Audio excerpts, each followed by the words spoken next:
dentre as graças que Deus deu a ele, uma delas de louvar, de adorar, e ele deixou muitos salmos escritos. Mas o que me chama a atenção em Davi era o espírito de gratidão que ele tinha. Davi tinha uma humildade fora do comum. Quando Saul estava perseguindo ele para matar ele, ele dizia: Rei Deus Senhor, o Senhor está perseguindo uma pulga. O Senhor quer sair com um exército, 3.000 homens, para caçar uma perdiz, para caçar uma pulga. Observe como é que ele se via, irmão. Ele se via como uma. Não sabe o que é uma pulga, não? O camarada mal veio a pulga. Veja como ele se via. Ele era humilde. A humildade dele era muito grande. Quando ele perguntou assim: o que é que o rei dá para o homem que matar Golias? Dá a filha dele em casamento. Ele quase morre. Só que casava a filha do rei. Ele achava demais aquilo ali. Ele não se achava digno. Não estou entendendo o mistério de Davi, não? Ele não achava digno. E ele casou com a filha do rei? Casou.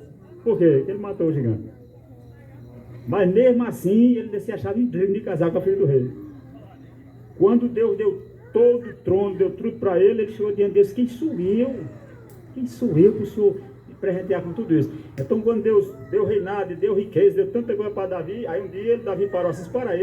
Ele parou e refletiu: que darei eu ao Senhor por todos os benefícios que Ele me tem feito? O que é que eu vou dar a Deus? Imagina, o que é que você ia dar a Deus? Se você dissesse, Davi pergunta, se Davi dissesse: eu vou dar o palácio, ele dizia: Davi, o palácio é meu. Eu vou dar tudo isso aqui, isso tudo é meu. Então o que é que nós temos para dar a Deus? Se a gente fosse assim: que darei ao Senhor? O que a gente ia dar para Deus vamos dizer assim, gratidão, porque em pagamento não pode, por tudo que Ele nos fez. O que nós daríamos a Ele? Se eu dissesse a Ele: Jesus, eu vou dar o Siena, esse Siena é meu. A irmã Marizé, vou dar a casa. Ele dizia: mas essa casinha é minha, minha filha. A terra é dele. Então, presta atenção, irmão. Nós não temos nada para dar a Deus. Nada em termos material. Por quê? Porque tudo é dele. A terra é dele, o mundo é dele. Foi ele que criou tudo. Quando a gente chegou aqui, ele já estava. Quando Adão chegou e Eva, que foi os primeiros ser humano que pisou, ele já estava aqui, que a terra é dele. Nós não temos o que dar, porque tudo é dele. Glória a Jesus. Mas o salmista achou a resposta certa. O que ele podia fazer e o que nós devemos fazer. Qual foi a resposta dele? Tomarei o cálice da salvação. Aí sim, aí todos nós podemos fazer isso. E a pergunta é: por que é que nós, seres humanos, precisamos e necessitamos tomar esse cálice? Por que é que eu preciso tomar o cálice da salvação? Por que é que nós precisamos tomar o cálice da salvação? Veja, irmão, uma coisa séria. Sabe por que não? É porque um dia, nossos primeiros pais, lá no Jardim do Éden, pecaram contra Deus. Veja, Adão e Eva, Deus coloca no Jardim do Éden. O irmão sabe o que era o Jardim do Éden? Era o paraíso na terra. É como se fosse o céu na terra. Imagina, lá não tinha doença, não tinha lágrima, não tinha dor, não tinha pranto, não tinha sofrimento, não tinha cadeia, não tinha presídio. Lá não tinha morte. Imagina que lugar lindo. O paraíso era o céu na terra. Adão e Eva ali não tinham necessidade de nada. E Deus toda tarde descia, conversava com um homem, como uma pessoa conversa com outra. Não havia barreira entre o homem e Deus. Mas que coisa linda. Então nesse céu, nesse paraíso, eles viveriam eternamente. Mas um dia, Satanás, usando uma serpente, enganou Eva. E Eva pecou, Adão pecou. E quando aquele casal peca, irmão, eles são expulsos do paraíso. E aí começou a tribulação. Eles pecaram. E Deus disse uma coisa para Adão e Eva. Deus disse a Adão: de todas as árvores que tem no jardim você pode comer livremente, mas da árvore do conhecimento, do bem e do mal, não coma. Porque no dia que você comer, certamente você morrerá. Pronto. Eu pergunto aos irmãos: se era fácil ou era difícil cumprir esse mandamento? Mostra que era fácil ou era difícil? Veja, todas as árvores podiam comer, menos essa. Se era fácil ou era difícil? Muito fácil. Se eu tivesse um machado, eu já cortava logo ela. Essa não presta não. O resto pode comer. Era muito fácil obedecer. Era só isso. E mesmo assim, desobedeceu. Já botou isso para comer. E eles comeram, e o resultado, naquele dia a Bíblia diz, por um homem entrou o pecado no mundo, e pelo pecado entrou a morte. Naquele dia a morte entrou. Naquele dia a condenação entrou. Naquele dia, em Adão, a raça humana foi condenada. Vê que negócio horrível, irmão. Porque se a gente voltar no tempo aqui, meu pai, avô, bisavô, tataravô, a gente chega no tronco, chega em Adão. Qualquer um de nós voltar, chega no tronco. Então naquele dia, quando eles saíram do paraíso, nós saímos também. Quando eles caíram, nós caímos com eles também. Deu resultado, daí para frente, a morte entrou no mundo, e depois o pecado entrou, a morte entrou, e todos nós, a Bíblia diz, Romanos 3:23, todos pecaram, estão destituídos da glória de Deus. Mas deixa eu explicar, bem explicado. Eu gosto de pregar o evangelho tão claro que até uma criança dessa tem que entender. Mesmo que a pessoa não aceite Jesus como Salvador, mas ele tem que entender o que é o evangelho. Amém? Amém. Que a pessoa chega, aceite Jesus, eu nunca faço isso. Eu tenho que explicar primeiro, depois ele aceita. Porque senão a pessoa não vai saber o que ele está aceitando. Ou ele pode dizer, eu quero, mas só daqui para fora. Não, tem que entender. Veja, irmão, uma coisa é séria. Quando Deus disse para Adão, no dia que você começar, você morre. A pergunta é, no dia que ele comeu, ele morreu? Não disse não. Morreu ou não morreu? Veja, mas às vezes a sua lê o texto e não medita. Quando a Bíblia fala em morte, aí a gente pensa logo em quê? No caixão. Falando morreu o caixão. Mas esse é apenas um tipo de morte. Na realidade, a Bíblia fala de 3 tipos de morte. A morte espiritual, a morte do caixão, que é a morte física, e a morte eterna. São 3 tipos de morte. Então a Bíblia diz, a alma que peca essa, morrerá. A Bíblia diz, o salário do pecado é a morte. Quando ele fala morte, é morte espiritual, morte física e morte eterna. Naquele dia, e nossos primeiros pais, com medo daquela ave proibida, eles morreram no sentido espiritual. Espiritualmente eles morreram. Porque o ser humano é espírito, alma e corpo. O espírito da gente é a parte que se comunica com Deus, porque Deus é espírito. Está lá em João capítulo 4. Jesus disse, Deus é espírito. E importa que os verdadeiros adoradores o adorem em espírito e em verdade. Mas naquele dia, irmão, o espírito do homem é como uma lâmpada dessa. Por que essa lâmpada está acesa? Porque está ligada na energia. Desligou, ela apaga. Naquele dia, enquanto Adão e Eva não pecaram espiritualmente, a lâmpada estava acesa. Espiritualmente eles estavam vivos. Espiritualmente eles tinham comunhão com Deus. Espiritualmente Deus falava com Adão, Adão falava com Deus, como uma pessoa fala com o outro. Mas no dia que Adão pecou, que espiritualmente ele morreu, ele se separou da vida. Quem é a vida? Jesus disse, eu sou o caminho, a verdade e a vida. Quando o homem pecou, espiritualmente ele separou-se da vida. Então espiritualmente ele morreu. Porque o morte é separação. Então espiritualmente ele foi desligado da vida que é Deus. Fisicamente, Adão continuou vivo. Continuou vivo. Ainda viveu 930 anos. Com 930 anos ele morre. Experimenta o segundo tipo de morte. Ele morreu primeiro espiritualmente. Com 930 anos, ele experimentou o segundo tipo de morte, morreu. Mas tem o terceiro tipo de morte, que é a morte eterna. Onde é que está escrito isso? Lá em Apocalipse, no capítulo 20. A Bíblia diz lá em Apocalipse 20, que no dia do juízo, quando Jesus vier para julgar todas as pessoas, veja, irmão, uma coisa é séria, Jesus vai vir. As pessoas estão por aí brincando, fazendo tudo o que vem na cabeça, mas um dia todos serão julgados. Veja uma coisa séria. Apocalipse capítulo 20. Capítulo 20, a partir do versículo 11. O juízo final. Veja que uma coisa é séria, irmão. Eu, quando não era crente, que eu li isso aqui, estremecia. Eu digo, meu Deus, até fechar, não queria nem ler. Mas é a verdade. Assim como Gênesis é o começo de todas as coisas, Apocalipse é o fim de todas as coisas. Por que é bom você ler Apocalipse? Para você saber o fim de todas as coisas. Quando você lê a palavra, você vai ver que o mal não prevalecerá para sempre. Vai ter um fim, o diabo vai ter um fim, os demônios vai ter um fim, a morte vai ter um fim, a tristeza, a dor vai ter um fim. Mas também os que servem a Deus têm uma promessa linda, onde é que eles vão viver, como é que é o céu, como é que vai ser. Está tudo no Apocalipse. Por que é bom eu saber? Para eu saber para onde eu quero ir. Se eu quero ir morar eternamente com Deus, com Jesus, ou se eu quero eternamente ir morar com Satanás e os demônios. A gente aqui escolhe para onde a gente quer ir. Agora tem que escolher enquanto está vivo, comendo feijão e farinha. Nós nem queremos escolher depois. Ô irmão, fulano morreu, faça um culto, vamos celebrar um culto para ele aí. Resolve mais não. Fulano morreu, vamos acender uma vela para ele. Resolve mais não. Tem que ser enquanto está vivo, comendo feijão e farinha. Amém, meus amados? Veja uma coisa séria. Veja, Apocalipse capítulo 20, versículo 11. E vi um grande trono branco, e o que estava assentado sobre ele, de cuja presença fugiu a terra e o céu, e não se achou lugar para eles.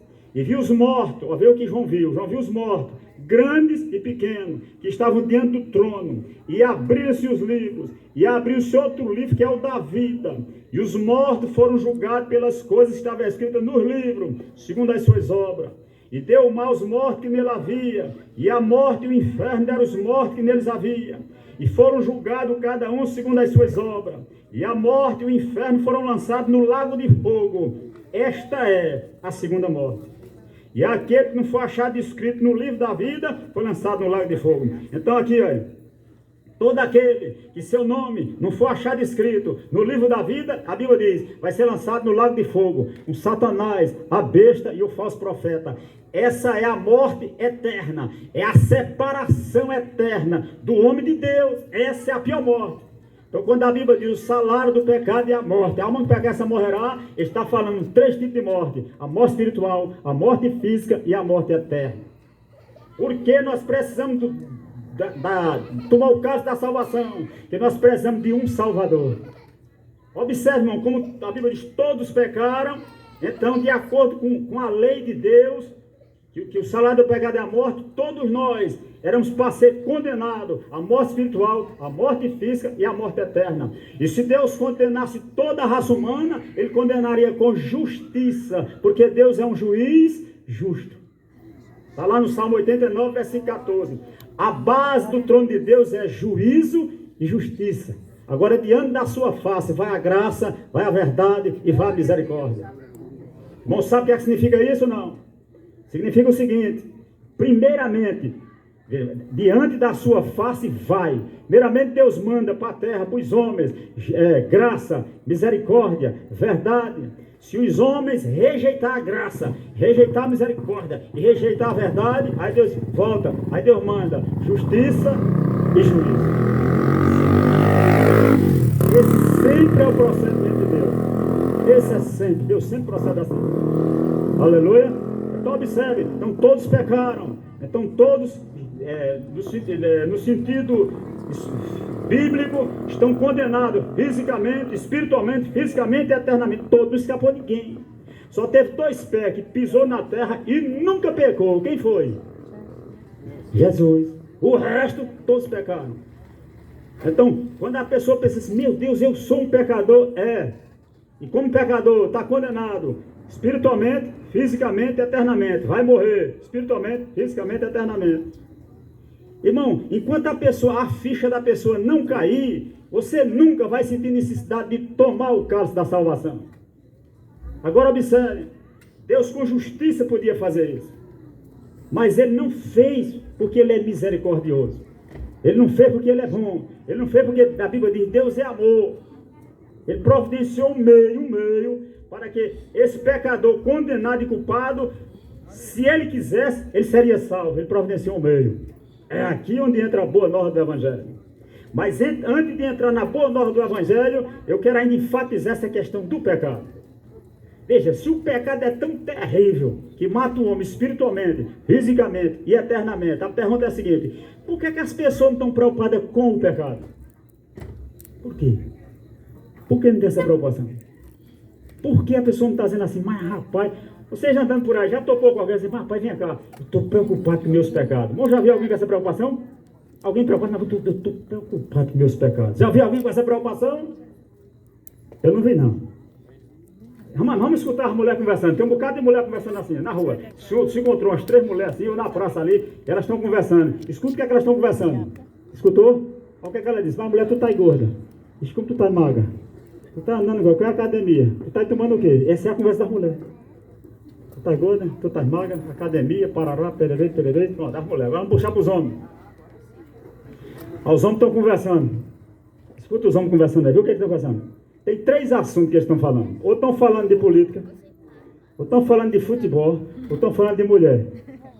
Mas não solta o papo. Mas ninguém está preocupado com os seus pecados. Ninguém tem essa preocupação.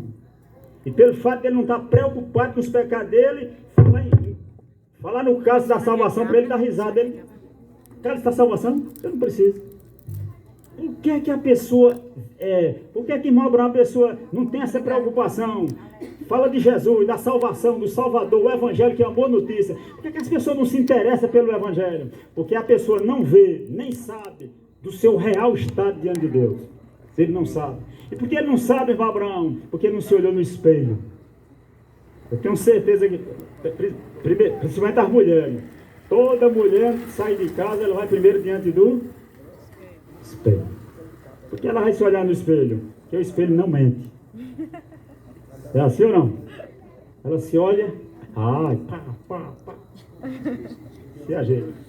Se ela perguntar ao marido, ô fulano, e aí, tá bom? Aí o cabo fechado, tá, vamos embora. Não, calma. Aí vai pro espelho. Porque o cabo pode mentir por causa da pressa, vamos embora. Né? Mas o espelho não mente. O que eu estou querendo dizer com isso, irmão, é que assim como o espelho mostra e não mente, quem nós somos por fora, ele não mente, ou o espelho, outro espelho aqui. A palavra de Deus é o espelho. Que ela nos mostra quem nós somos aos olhos de Deus. Bom, entendeu ou não? Não é quem eu sou aos olhos dos outros. Isso é fácil enganar o povo. Não é quem eu sou aos meus próprios olhos, porque eu mesmo posso me enganar. A questão é quem eu sou aos olhos daquele que me conhece. E só ele me conhece. Porque eu olho para as pessoas aqui, eu vejo só por fora. Estou vendo só a casca da pessoa aqui. Eu não estou vendo a pessoa. Eu estou vendo só o envelope. Mas não estou vendo a pessoa. A Bíblia diz, Deus olha o coração. Deus é o coração. Deus é o pensamento, Deus é o sentimento, Deus é a intenção, porque Ele é Deus, Ele conhece tudo. Aí Ele me conhece. Então esse Deus que me conhece, esse Deus que sabe quem eu sou, esse Deus que sabe o que eu pensei, o que eu fiz, deixei de fazer, é com Ele que eu vou tratar, é um dia. Se Ele tivesse hoje, se hoje fosse o dia do juízo, e Jesus estivesse sentado no trono aqui, e Ele fosse nos julgar, todos nós aqui, de 0 a 10, que nota Ele nos daria? Vamos lá, de 0 a 10. Que nota? 3. Não, Maria pegou 3 ali. Vamos lá. Que nota, meu irmão Armênio? 2. A nota. Senhor? 5 aqui, ó. Tem essa? 5. Ele vai jogar. 2. É sério. Pegou a nota por aí? 0. Aqui. 0. A nota. 1, 2, vamos pegar para cá, a nota. Se ele fosse ser julgado hoje, é Jesus, não é homem não, é ele. Que nota ele nos daria? Vamos pegar um 5 ali, arma aqui. 2. O negócio é sério. A nota. Tem nota aí? Vamos lá? É sério. Por que o irmão Bruno está dizendo isso? Que um dia a gente vai passar nessa peneira. Olha, irmão, no juízo vai ter 3 peneiras. Não sabe o que é peneira, não? 3 peneirinhas. Primeira peneira. Os homens serão julgados pelo mal que eles cometeram. Essa é a primeira peneira do juízo. Aí tem muita lista na Bíblia.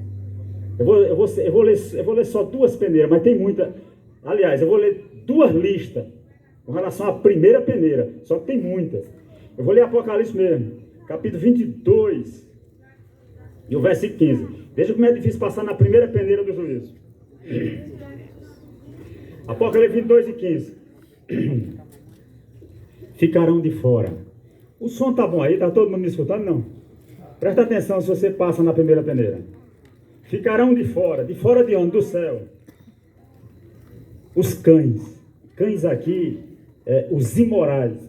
Os imorais. Os feiticeiros. Os que se prostituem. Os assassinos. Os idólatras e qualquer que ama e comete a mentira. Esse já não passa na primeira peneira. Vão entender aí cada palavra? Eu botei numa linguagem bem simples para ninguém ter dúvida. Mas deixa eu usar outra peneira porque eu acho muito forte.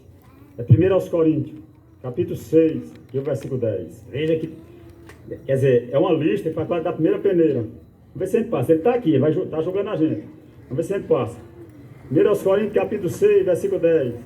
Não erreis, nem os imorais, nem os idólatras, nem os adúlteros, nem os efeminados, nem os sodomitas, nem os ladrões, nem os avarentos, nem os bêbados, ai meu Deus, nem os maldizentes, nem os roubadores herdarão o reino de Deus. Isso aqui é a primeira peneira. É sério ou não? Eu queria tem outras listas, eu queria ver outras listas. Você lê lá Romanos capítulo 1 a partir do versículo 28, Apocalipse capítulo 21 e o versículo 8. Aí você vê tudo isso faz parte da primeira peneira. Você diz, misericórdia, irmão Abraão. É sério. Alguém passou na primeira, pelo menos aqui? A primeira peneira diz assim: os assassinos não herdarão o reino de Deus. Eu quero fazer uma pergunta. Só aqui, né? Vou começar por esse lado aqui. Quem já matou alguém aqui? Levanta a mão. Só os assassinos aqui desse lado. Tem alguém? Matou gente aqui. Aqui, no meio aqui. Tem alguém que já matou alguém? Vamos no céu, que eu sabia. Se já matou, minha filha, então vamos pro céu aí. Tem alguém aqui que já matou alguém? Já matou? Só os que mataram gente. Lá atrás, tem alguém que matou? Só tem um ali. Tem mais alguém que já matou gente aí? Tem mais gente ali. Uma Maria José. Aqui atrás tem alguém? Só os que mataram gente. A mão pro céu aqui. Irmão Fernando. Tem mais alguém? O cantor aqui.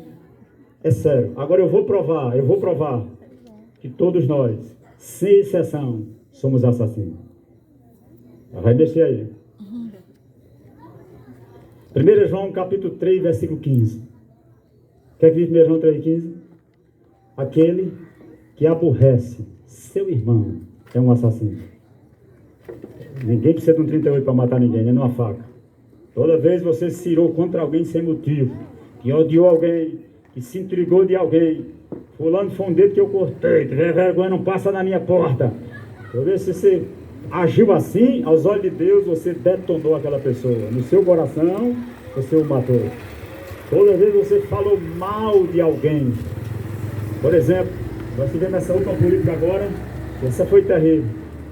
O cabo diz assim, conhece o prefeito, acaba diz, quem? É larga a linha nele. Pá. Quando ele faz isso, aos olhos de Deus, ele está eliminando a reputação daquela pessoa. Imagine, nessa última política, quantas pessoas pegaram a metralhadora e botaram para Bolsonaro e detonaram Bolsonaro. Outros pegaram a metralhadora e detonaram Lula. Quantos assassinos? Eu pergunto, se Jesus fosse julgar essas pessoas, onde elas estariam hoje? É sério, irmão. Os assassinos não herdarão o reino de Deus. Mas vamos lá, vamos afinar a peneira. Presta atenção e para você acompanhar o raciocínio. Jesus foi gerado pelo poder do Espírito Santo no ventre da bendita Virgem Maria. Jesus nasceu sem pecado.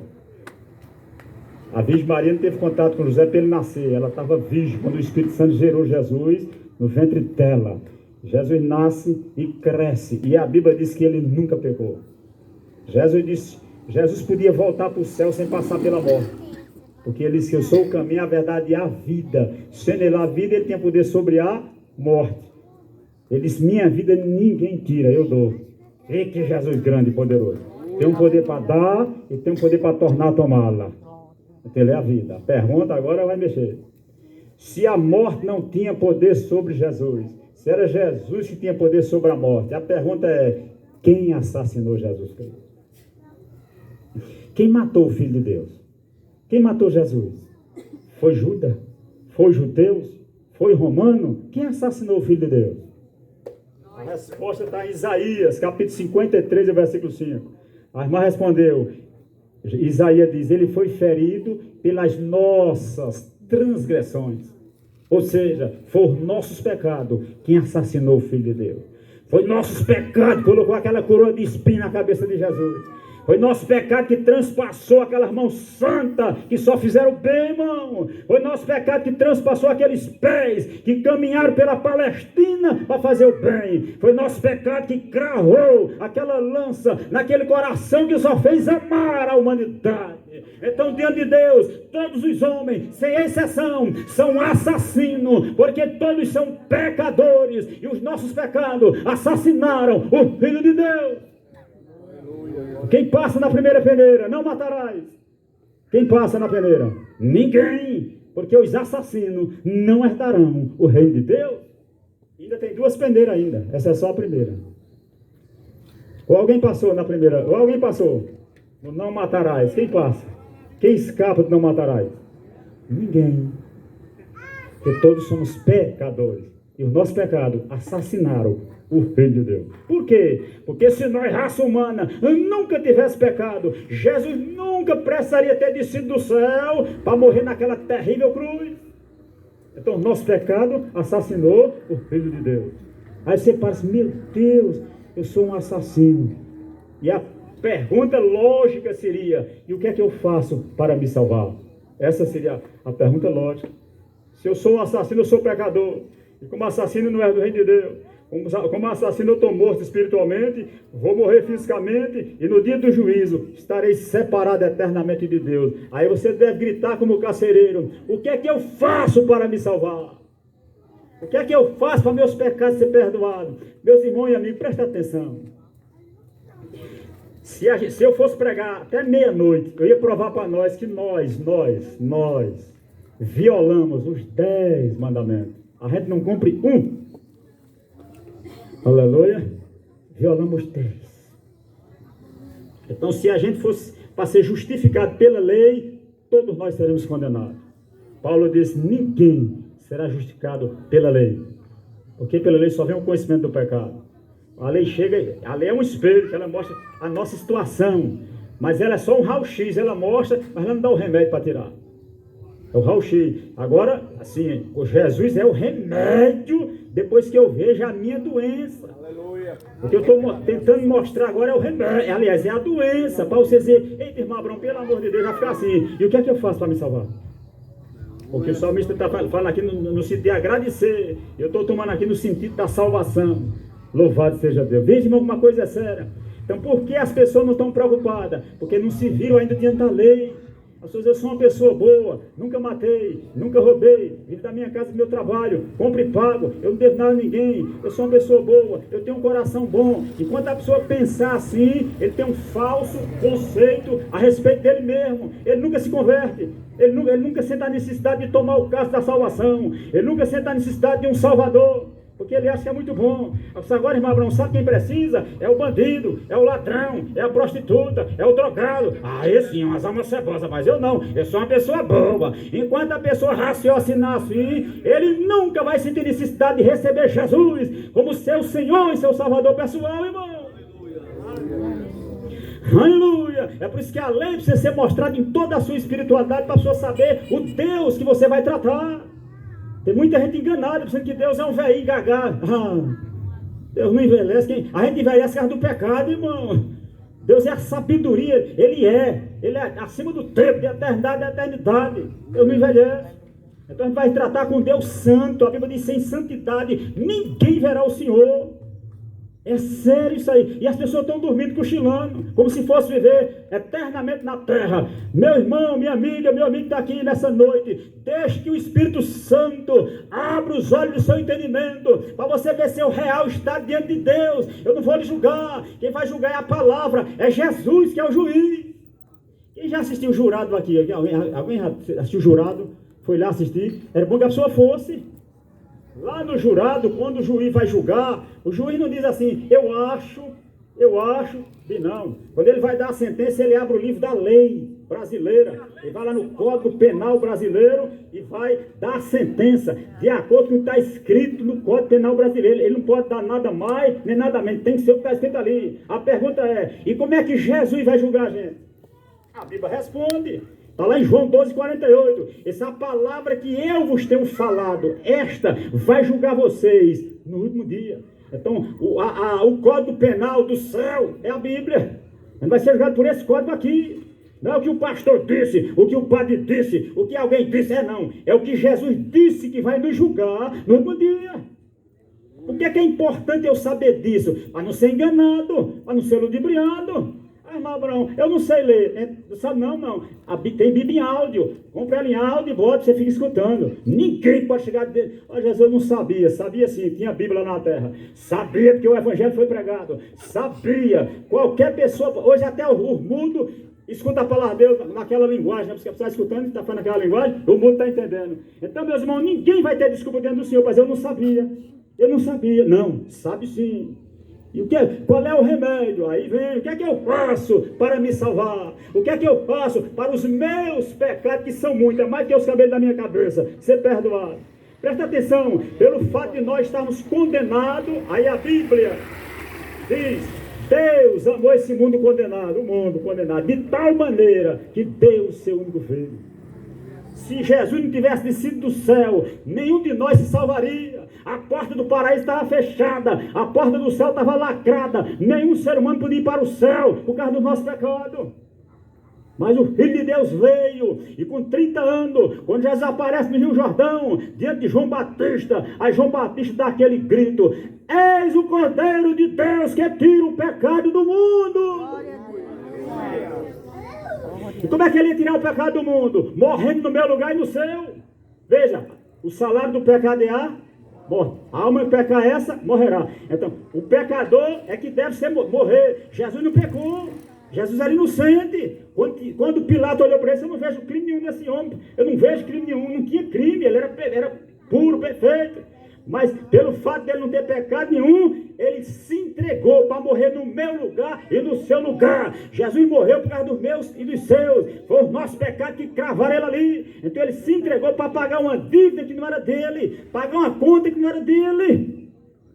Eita Jesus. Irmão, quando você pensa nisso, rapaz, se Jesus não tivesse pagado a nossa conta, ninguém se salvaria. Ele se entregou. Disse: Pai, nas tuas mãos eu entrego o meu espírito, está consumado. Naquela hora ele estava pagando a dívida de Adão até o último homem que vai nascer na face da terra. Ele estava lá rasgando, pegando nosso pecado e cravando ela na cruz do Calvário. Quando ele morre, ele é sepultado, mas ao terceiro dia, Jesus se levanta com a chave da morte, com a chave do inferno, e disse a João: eis que eu estou vivo, e vivo para todo sempre. Aí disse os apóstolos: agora ide por todo mundo, e prega essa boa notícia, prega esse evangelho a toda criatura. Quem crê, será salvo. Quem não crê, será condenado. Eita, meus irmãos. Então, irmão Abraão, por que os homens são condenados hoje? É porque são ladrão? É porque são adultos? Não, é por quê? Porque não creem em Jesus. Esse é o maior pecado do mundo, é a incredulidade. Por quê? Porque na hora que eu reconhecer os meus pecados e que eu não posso pagar meus pecados, ó irmão, não tem uma boa obra que eu possa fazer para pagar um pecado meu. Porque se houvesse uma maneira de a gente fazer para pagar pecado, Deus tinha poupado o filho dele de sofrer na cruz. É porque não tinha. Aí Jesus teve que sofrer e morrer por nós. Então aquele sangue que ele derramou na cruz, a Bíblia diz, nos lava, nos limpa, nos purifica de todo pecado. Eu quero ser perdoado, eu quero ser purificado, eu quero ser limpo. O que é que eu faço? Receba Jesus como seu Senhor, como seu Salvador. Aí aquele sangue que ele derramou na cruz, lhe limpa, lhe purifica. E Deus diz para você: os teus pecados te são perdoados. Não já para pensar? Por que Jesus perdoou o bandido que estava preso, que estava na cruz do lado dele? Por quê? Aos nossos olhos, irmão, viu o que foi Jesus disse para aquele era um ladrão que estava do lado dele lá? Era dois, um do lado direito e outro do lado esquerdo. Ladrão e salteador, né? Um estava do lado do outro. Aí um diz assim, olha para Jesus, aí escarnece de Jesus: se tu és o Filho de Deus, salva-te a ti e a nós também. Esse se tu és, está dizendo o quê? Ele não crê que ele é. Aí Jesus fica calado, que ele não responde à escárnio e à incredulidade. Aí o outro ladrão repreendeu o ladrão: ei rapaz, tu não tem medo de Deus nem na hora da morte. Nós dois estamos pregadinhos que a gente não presta. Mas esse justo aí, qual foi o crime que ele cometeu? Aí olhou para Jesus e disse: Senhor, lembre-se de mim quando o Senhor entrar no seu reino. Aí Jesus olha para esse ladrão e diz assim: em verdade te digo que hoje mesmo estarás comigo no paraíso. Aleluia. Ai, vocês, como é que pode, rapaz? O ladrão já passou a vida toda roubando, foi, e vai para o paraíso? Vai. Por quê? Porque Jesus está pagando o preço dele, dos dois.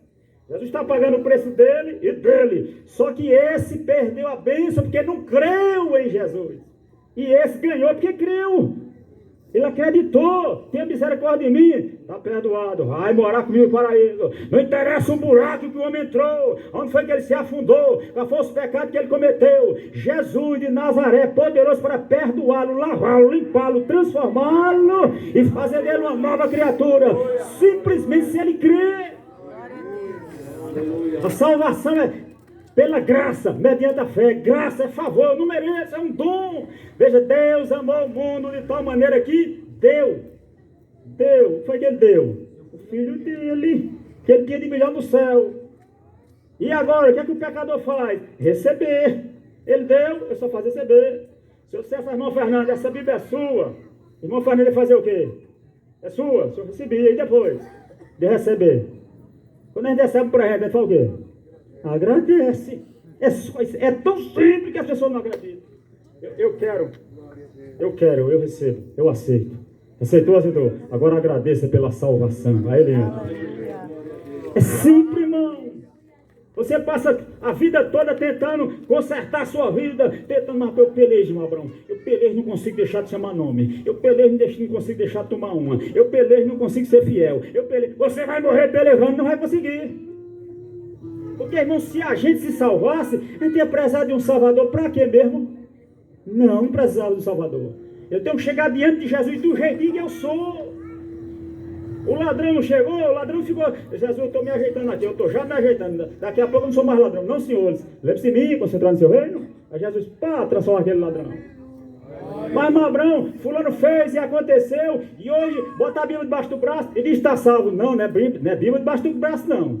Bíblia debaixo do braço não bota ninguém no céu, não. É porque ele recebeu Jesus no coração, na vida dele, ele creu. Jesus entrou, olha, irmão, Jesus do lado de fora não resolve nada, não. Ele resolve dentro da dentro. Aleluia. Digamos que na época que Jesus esteve na terra, tivesse fotógrafo, e o cara tivesse tirado uma foto bem bonita de Jesus. Eu podia botar lá. Pronto, cadê o irmão João, o fotógrafo? Pronto, o irmão João estava lá. Aí o irmão João, eu vou tirar uma foto de Jesus. Jesus, um momentinho, check. Pronto. Aí o irmão João vai tirar uma foto de Jesus para mim. Eu boto a foto de Jesus na parede lá de casa. Ele na parede não resolve nada. Ele só resolve se ele entrar dentro de mim, dentro da pessoa, porque ele é vivo. Ele morreu e ressuscitou para morar dentro da gente. Onde é que tem isso? Está aqui em João, no capítulo 14, versículo 23. Ele, se alguém me ama, guardará a minha palavra, e meu Pai o amará. Aí ele diz, e viremos para ele, e faremos nele morada. Ele não quer ficar fora, ele não quer ficar pregado no crucifixo, ele quer entrar dentro de você. Ele quer ser vivo, ele é algo real, ele vai falar com você, você vai falar com ele. Jesus morreu e está vivo. Glória a Deus. Aleluia. Então, aí ele diz, que darei? Qual é o maior benefício que o homem faz? É tomar o cálice da salvação. Agora veja, para eu e você tomar o cálice da salvação, Jesus teve que tomar um cálice amargo. Lembra do Getsemane? Ele ali suando sangue antes de ir para a cruz.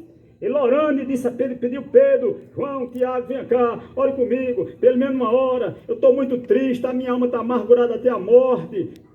Aí Lucas disse que ele foi, colocou o rosto no pó e começou a orar e se agoniar. E veja, era madrugada gelada, mas Jesus estava suando. E daqui a pouco não era mais suor, daqui a pouco era sangue, que o meigo nazareno estava sofrendo, derramando, por amor à minha alma e por amor à sua alma. Estava suando sangue do Getsemane. Ele orou, meu Pai, se for possível, passe de mim esse cálice. Todavia, não sei o que eu quero, mas o Senhor quer. Que cálice é esse? Esse cálice amargo, que ele teve que beber, que ele teve que tragar, para salvar a minha alma e a sua alma. Ele teve que enfrentar o escárnio, enfrentar o Calvário, enfrentar a cruz, para que nós, eu e você, pudesse beber hoje o cálice doce da salvação. Por que os homens rejeitam o cálice doce da salvação? Porque não pensa no cálice amargo que Jesus bebeu para nos salvar. O desejo de Deus, irmão, é que todas as pessoas sejam salvas. O desejo dele é que todos os homens sejam salvos. Mas por que todos não são? Porque os homens não querem deixar o pecado, ou se arrepender dos seus pecados e seguir o Cordeiro de Deus. Por quê? Porque o caminho do céu, primeiro, a porta é apertada, é estreita. E o caminho do céu é estreito. Porta apertada, caminho mais apertado ainda. E o caminho do mundo? Do mundo a porta é larga e o caminho é largo. Aí ninguém quer deixar o caminho largo para pegar o caminho estreito. Mas você quer ir para onde? Quer ir para o céu. Quer ir para o céu andando no caminho largo? Chega não.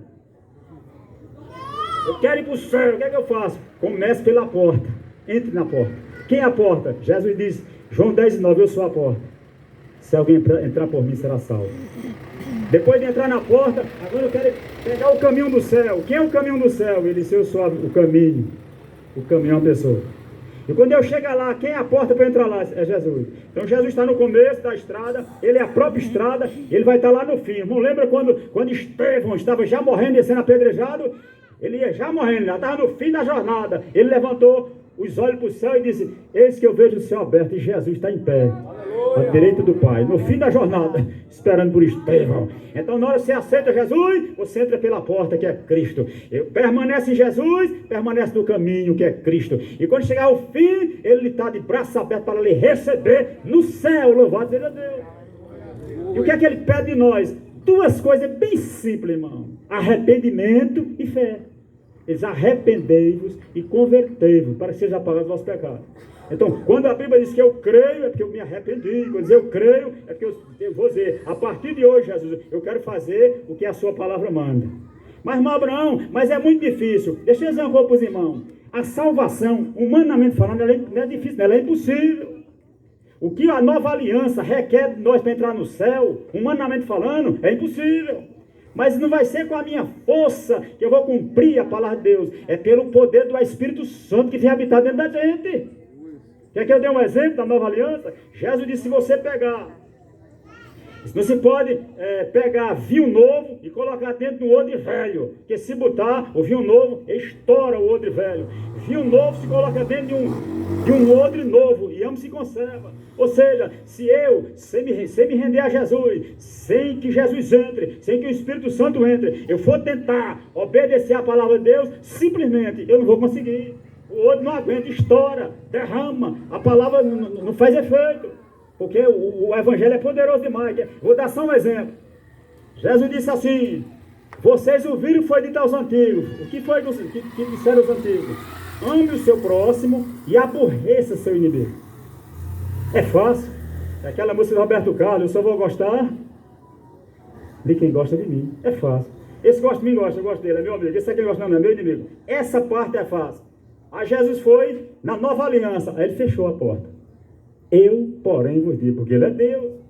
Diga, Jesus, ame seu inimigo. Ora, se amar um amigo, às vezes é difícil. E amar o inimigo? Perdoar quem lhe ofendeu. Falar bem de quem fala mal de você. Orar por aquele que lhe persegue e lhe calunia. Fazer bem a quem lhe faz o mal. Essa é a estrada da nova aliança. Então, se o homem não receber Jesus como seu Salvador, ele se tornar templo e morada do Espírito Santo, ele pode tentar o dia todo em obedecer o sermão do monte e nunca vai conseguir. Então, irmão, entendendo? Então é necessário, irmão, tomar o cálice da salvação. Beber Jesus, beba Jesus. Receba Ele nessa noite como seu Senhor e seu Salvador. Se estiver afastado dos caminhos do Senhor, volte-se para Jesus nessa noite. Que Ele é poderoso para restaurar a comunhão. Ele é poderoso para restaurar o amor, restaurar a fé, restaurar a esperança. Aleluia. Então que Deus nos ajude. Quando você bebe o cálice doce da salvação, aí você sente a alegria da salvação, certeza da salvação, paz com Deus. Pergunta uma pessoa que não aceitou Jesus ainda: ô meu amigo, você morreu já para onde? Eu sei não, Deus é quem sabe. Deus sabe mesmo quando o cara vai. E Ele sabe também quando vai. Mas se o homem tiver entregar a vida a Jesus e o Espírito Santo morar nele, a Bíblia diz, e o mesmo Espírito testifica com o nosso Espírito que somos filhos de Deus. Aí pergunta ele, se morrer vai para onde? Para o céu. Mas porque ele está dizendo que o Espírito Santo está testificando com o meu Espírito que eu sou filho de Deus. Glória a Deus. Se é filho, o meu nome está escrito no céu, no livro da vida do Cordeiro. Quando o filho da gente nasce, a gente vai no cartório e registra Joãozinho da Silva, filho de Maria e de seu José, registrou. Está registrado aqui. No céu tem um cartório também. É o livro da vida. Glória a Deus. Aleluia.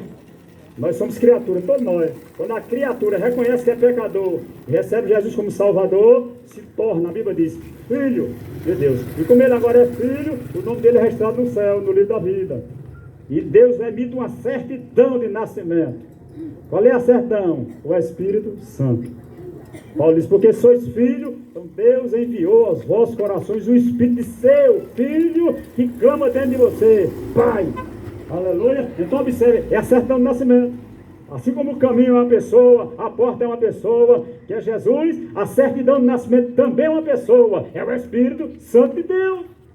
Então veja, irmão, eu vou parar, porque senão a gente vira a noite aqui, betando na palavra do Senhor. Eu só quero dizer que o salmista disse, eu vou beber o cálice da salvação. Essa é a melhor forma de agradecer a Deus. Por quê? Porque Deus mandou Jesus para morrer pela raça humana toda. E como é que o pecador vai agradecer a Deus? Tomando o cálice doce da salvação. Ele mandou Jesus morrer por mim, foi. Eu quero Jesus. Essa é a melhor forma de agradecer o sacrifício de Jesus por mim no Calvário.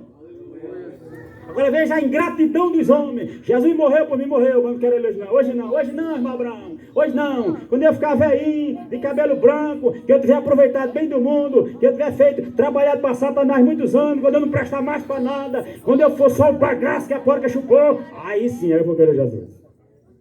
Eu estou dizendo isso que a pessoa disse isso, irmão.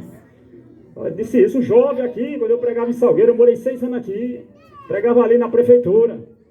Né? E um dia a gente estava lá, a Airinho vai saindo, estava tocando teclado, aí o camarada trabalhava até com o tio dele, o Chico. Aí a Airinho disse, eita meu amigo, aceite, ele ficava novo, aceite Jesus como Salvador. Ele disse, eu? Não, quero não, Airinho. Aí ele disse isso que eu disse aqui, quando eu ficar velhinho, cabelo branco, já tiver feito tudo, eu vou aceitar Jesus. O que é que aquele jovem imaginava? Que ia viver muitos anos, isso é uma ilusão. Ele não sabia que aquele sábado era o último sábado da vida dele. E aí cantou um hino para ele ainda. Aí cantou para ele o juízo final. O homem pode ser famoso no mundo inteiro, ter grandes amigos e muito dinheiro, mas quando morrer nada pode levar. A multidão levará para o cemitério, e de lá para frente o caso é mais sério, não terá ninguém para o acompanhar. Sabia que depois da morte segue-se o juízo, não se preparou quando era preciso adorar a Deus e abster-se do mal. Agora não adianta prece nem Ave Maria, irá aguardar para outro dia a condenação do juízo final. Cantou todo assim, né? Lindo hino, juízo final. Terminou e perguntou, vai aceitar Jesus hoje? Jesus hoje não, eu já lhe disse, quando ele ficava velhinho, cabelo branco. Na segunda-feira ele morreu. Ele não sabia que aquela era a última oportunidade dele. Então observa a ingratidão das pessoas. Quer dizer, Deus manda o filho dele morrer por a gente, porque a gente não tinha condição, estava tudo condenado. Ele manda para nos salvar e a gente quer não. Eu não quero o Salvador, eu não quero a salvação. Eu quero viver nesse mundo fazendo a minha vontade. É sério, irmão, isso é a maior ingratidão do mundo. Mas o salmista não, eu vou tomar o cálice doce da salvação. Amém, meus amados? Que Deus nosso Senhor continue nos abençoando. Se tem alguma pessoa nessa noite que quer tomar o cálice da salvação, diz, irmão Abraão, eu quero tomar hoje esse cálice. Talvez já tomou muitas coisas, menos o cálice doce da salvação. Eu bebi esse cálice comecei a beber esse cálice no dia 13 de setembro de 84. Eu tinha 24 anos. Hoje eu estou com 62. Faz 38 anos que eu bebo o cálice doce da salvação. Só me tem feito bem. Amém? Tem alguém que quer entregar a vida a Jesus? Tem alguém que quer entregar a vida a Ele, o coração, recebê-lo como seu Senhor, como seu Salvador? Portanto, como é difícil.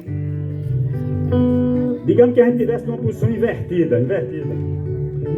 E alguém estivesse falando para mim, eu ia perguntar, como é? Quer dizer que se eu receber Jesus, Ele perdoa todos os meus pecados? Perdoa. Se eu entregar a vida a Ele hoje, eu recebo a salvação, recebo. E se eu morrer, eu vou para o céu, eu vou, se eu quero. Eu não nem prestando nada, mas eu quero. E outro detalhe, irmão, Ele começa a se revelar para você. Quantas pessoas estão por lá destruídas? Quantas pessoas vivem de aparência? Por quê? Porque Jesus não está no homem nem na mulher. Mas se Ele entrar, Ele transforma o casamento. Ele transforma as vidas. Aqui eu podia até me noiva, vou parar. Amém, meus amados? Porque que irmão Abraão não insiste muito? É porque Jesus não é farinha de meio de feira. Ele é uma pedra muito preciosa. Mas eu vou estar por aqui até terminar aqui. E se alguém resolver, pode dizer, irmão Abraão, eu venho cá. Eu não fui ali no Beirão, eu fiquei com vergonha. Mas a gente vai num cantinho aqui da casa do Maria José e eu oro por você. Mas não saia daqui nessa noite sem beber o cálice doce da salvação. Amém, meus amados? Que Deus nosso Senhor continue nos abençoando. Glória a Deus. Quantos estão agradecidos pela palavra, diga amém. Amém. Meus irmãos, nós vamos concluir orando ao Senhor, agradecendo a Deus por tudo que o Senhor tem nos concedido nesta noite. Amém? Nós vamos de pé